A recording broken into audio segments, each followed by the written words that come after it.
হ্যাঁ 500 খানা হিয়ারিং এর নোটিশ আসলে 470 খানা সলিমউদ্দিন কলিমউদ্দিনের নাম আছে না নাই? কি করলে এতদিন রাজনীতি করে? কি করলে? হ্যাঁ রাগ করবেন না বাপ, দুঃখ হলে করে দেবেন মাপ। সেই এখন হুজুরদেরকে পথে নামতে হচ্ছে, সেই দাদারা কাকারা নেতাদেরকে খুঁজে পাওয়া যাচ্ছে না। ঠেলার নাম বাবাজি, এখন হুজুররাই পথে নামছে, ইমাম সাহেবরা মৌলী সাহেবরা পথে নেমে হইচই করছে, চেঁচামেচি করছে। হ্যাঁ নির্বাচন কমিশন আস্তে আস্তে শিথিল করার চেষ্টা করছে। ঠেলায় না পড়লে বিড়াল গাছে ওঠে না। তবে মনে রাখবেন, মনে রাখবেন, আবারও বলছি, আইনকে হাতে তুলে নেবেন না, আইনকে হাতে তুলে নেবেন না। নিশ্চয় আন্দোলন আমরা করব, আমরা গণতান্ত্রিক পদ্ধতিতে আন্দোলন করব। আমরা এখনো সংবিধানকে রেসপেক্ট করি, আমরা এখনো সুপ্রিম কোর্টকে রেসপেক্ট করি। এই আন্দোলন দীর্ঘমেয়াদী আন্দোলন হবে, আমাদের টিকে থাকার আন্দোলন হবে, গণতন্ত্রকে বাঁচানোর আন্দোলন হবে, আমাদের ভোটাধিকার প্রতিষ্ঠা করার আন্দোলন হবে। এই আন্দোলন বাঘের মতো আন্দোলন হবে। মনে রাখবেন, প্রাণ বাঁচানোর আন্দোলন, জীবন রক্ষা করার আন্দোলন, ভয়ঙ্কর আন্দোলন, কিন্তু সেই আন্দোলন হবে গণতান্ত্রিক পদ্ধতিতে আন্দোলন, আইন হাতে তুলে নেওয়ার আন্দোলন নয়। আন্দোলন চলছে, চলবে। আগামী কালকেও কলকাতা দেখবেন স্তব্ধ হয়ে যাবে, চলবে, আন্দোলন চলবে। তবে আইনকে হাতে তুলে নেবেন না। এই চাচারাই পথে নেমেছে, বুঝতে পারছেন? এই হুজুররা যাদের জন্য আজকে মারপিট করেছেন তাদেরকে দেখা যাচ্ছে না, বুঝতে পারছেন? ভাইরা আমার, তরুণ যুবকেরা আমার, মুরব্বিয়ানেরা আমার, মুসলমান বোঝার চেষ্টা করুন, আল্লাহর পথে ফিরে আসুন। একমাত্র মহান আল্লাহ আপনাকে বাঁচাতে পারেন, পৃথিবীর কারো বাঁচানোর ক্ষমতা নাই। যে চক্রান্ত চলছে, এই চক্রান্তে আমাদের ধ্বংস করার চক্রান্ত চলছে, এই চক্রান্ত থেকে একমাত্র রক্ষা করতে পারেন আল্লাহ। সেই আল্লাহর পথে ফিরে আসুন। কবে মারা যাবেন গ্যারান্টি নাই, আজ থেকে প্রতিজ্ঞা করুন নামাজি হয়ে যাবেন, রাসূলের সুন্নতওয়ালা হয়ে যাবেন। আমার আল্লাহ একমাত্র সব চক্রান্তকে ব্যর্থ করে দিতে পারে। আজকে তো আমরা সব ভেজাল মাল হয়ে গেছে, সব ভেজাল মাল। ভেজালের উপর লেখা আছে ভেজাল হইতে সাবধান, বুঝতে পারছেন? কোনটা এখন অরিজিনাল, কোনটা ভেজাল চেনা বড় দায়। সবাই তো বলছে আমি অরিজিনাল, কথা ঠিক না ভুল? কে কার বিচার করবে বাপ? আখিরি জামানা কিয়ামতের আলামত। হ্যাঁ এই এসআইআর নিয়ে মাথা খারাপ, বলছে প্রমাণ করো তুমি এখন দেশের নাগরিক কিনা। ভেজালের উপর লেখা আছে ভেজাল মাল হইতে সাবধান। বলছে 6 জনের বেশি সন্তান হলেই বলা যায় না তুমি এদেশের নাগরিক নাও হতে পারো। কিন্তু যারা তৈরি করেছে সেই মোদিজি, তারও নাকি শুনছি 6টা না 7টা ভাই। তাহলে যোগীজিরাও 6-7টা ভাই বোন, অমিত শাহজিরাও 6-7টা ভাই বোন, আর আমাদের দিদিদেরও নাকি আমাদের মাননীয় মুখ্যমন্ত্রীজিরও 6টা না 7টা 8টা না ভাই বোন, তাই তো নাকি? খালি এরা মুসলমানদের দেখতে পায়, নিজেদের কোনো দেখতে পায় না। ভেজাল মালের উপর লেখা আছে ভেজাল হইতে সাবধান, বুঝতে পারছেন? আখিরি জামানা কিয়ামতের আলামত বাবা, কি বলবো, বলার কিছু নাই, কঠিন পরিস্থিতি। হ্যাঁ ভাইরা আমার, তরুণ যুবকেরা আমার, মুসলমান হারাবেন না ঈমান, হয়ে যাবেন না বাবা বেঈমান। আপনি একজন মানুষ, রাখুন নিজের মধ্যে হুঁশ, হয়ে যাবেন না বাবা বেহুশ। হে মুসলমানের ছেলে, শুনে রাখুন কানটা খুলে, তুমি শাহরুখ খানের ভক্ত হলে, সলমান খানের ভক্ত হলে, নায়ক আর গায়কের শিষ্য হলে, অথচ কেসিয়াস কেলেকে তুমি কি দেখলেন?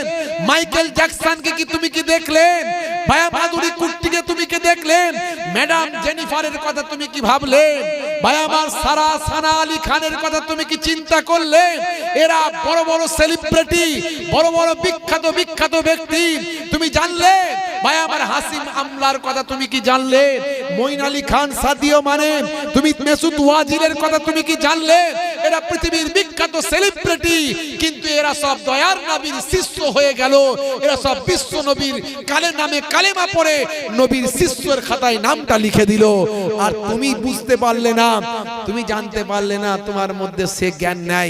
তুমি এখনো সেই শাহরুখ খানের ভক্ত রয়ে গেলে, সলেমান খানের শিষ্য রয়ে গেলে। কি যে করবে ঠিক করতে পারছো না। একবার ভেবে দেখেছো?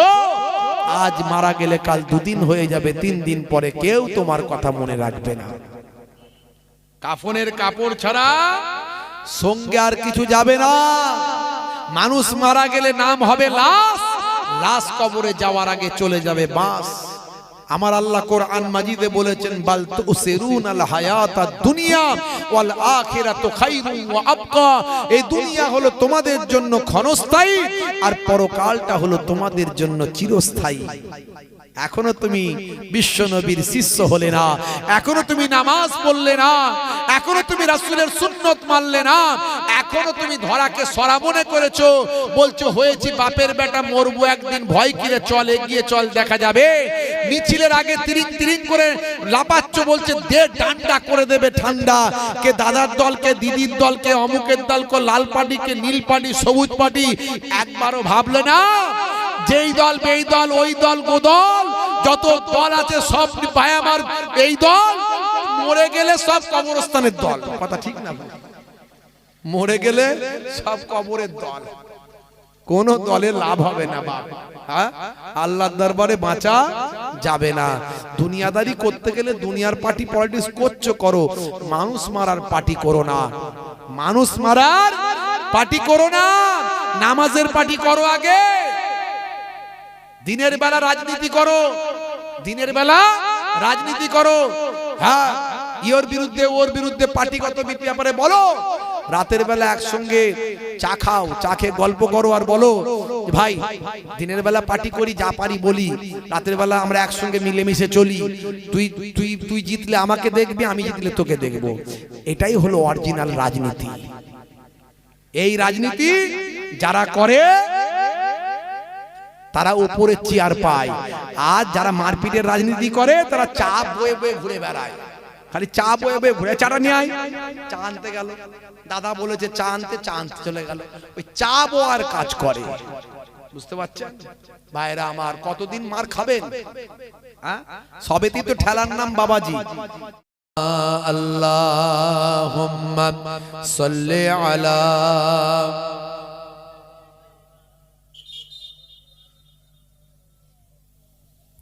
ওয়া আলা আলি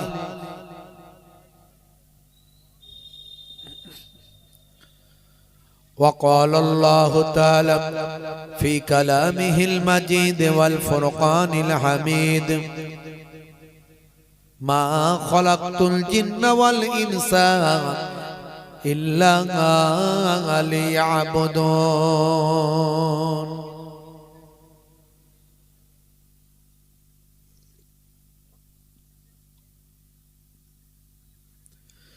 وقال الله تعالى أيضا في كتابه مخبرا ومكروا ومكر الله والله خير الماكرين وقال النبي صلى الله عليه وسلم من تمسك بسنته عند فساد أمتي فله أجر 100 شهيد إلى آخر الحديث أو كما قال عليه الصلاة والتسليم